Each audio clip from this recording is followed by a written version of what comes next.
पंतप्रधान नरेंद्र मोदी यांच्या अध्यक्षतेखाली झालेल्या बैठकीत मोठे निर्णय घेण्यात आले।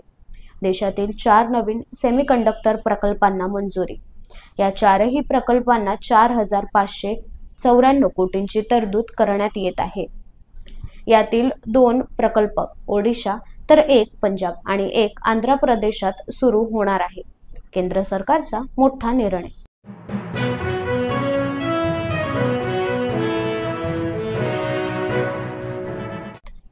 काही दिवसांवर येणारा गणेशोत्सवासंदर्भात आज बैठक। मुख्यमंत्री देवेंद्र फडणवीस यांच्या उपस्थितीत आज गणेशोत्सवासंदर्भात महत्त्वाची बैठक पार पडणार। या बैठकीत उत्सवाची रूपरेषा, कायदा सुव्यवस्थेसह अनेक मुद्द्यांवर चर्चा होण्याची शक्यता।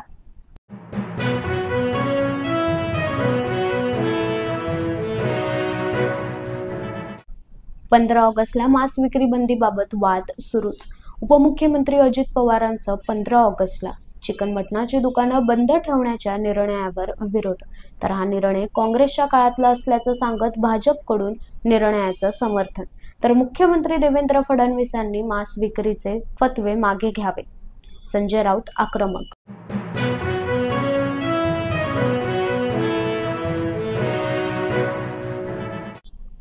गणेश भक्तांसाठी आनंदाचा डबल धमाका। आता कोकणात गणेशोत्सवासाठी जाणाऱ्या चाकरमान्यांसाठी महत्त्वाची बातमी समोर येत आहे।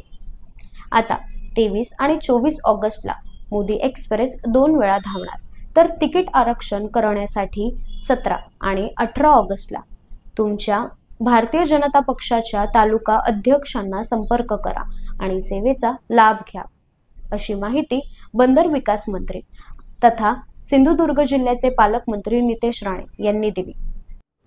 नमस्कार, गणपती बाप्पा मोरया। गाववाल्यांनो, सालाबाद प्रमाणे याही वर्षी गणेश चतुर्थीच्यासाठी आपल्याला गावात जायचं आहे। दरवर्षी आपल्यासाठी आम्ही मोदी एक्सप्रेस सोडतो, पण ह्या वर्षी थोडा खास आहे, कारण का ह्या वर्षी कोकणवासियांनी भारतीय जनता पक्षाला आणि आम्हा राणे कुटुंबाला भरभरून दिलेला आहे। राणे साहेबांच्या रूपाने आपला हक्काचा खासदार निवडून दिला आणि तिसऱ्यांदा परत एकदा मला कणकवली देवगड वैभववाडीच्या जनतेने त्यांचा लोकप्रतिनिधी म्हणून निवडून दिला आणि म्हणूनच ह्या वर्षी मोदी एक्सप्रेस एक नाही 2-2दा धावणार आहे, म्हणजे डबल धमाका आहे। ऑगस्ट 23 आणि 24 तारखेला मोदी एक्सप्रेस आपण 2दा सोडतोय। 23 तारखेला सकाळी 11 वाजता दादर रेल्वे स्टेशन प्लॅटफॉर्म क्रमांक 14 आणि 24 तारखेला 11 वाजता परत एकदा प्लॅटफॉर्म क्रमांक 14 आपली मोदी एक्सप्रेस तुम्हाला गावाकडे घेऊन जाणार आहे।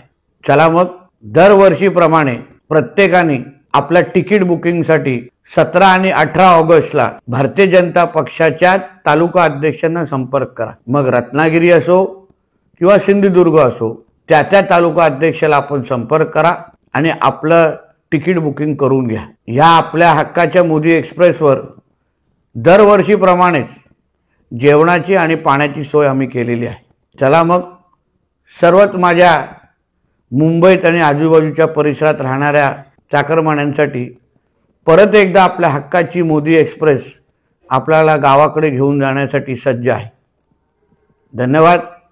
जय हिंद, जय महाराष्ट्र।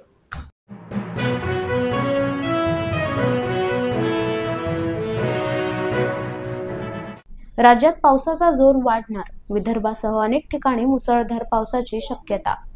मुंबई शहर आणि मुंबई उपनगरासह अनेक ठिकाणी वादळी वाऱ्यांसह मुसळधार पावसाची शक्यता वर्तवण्यात येत आहे।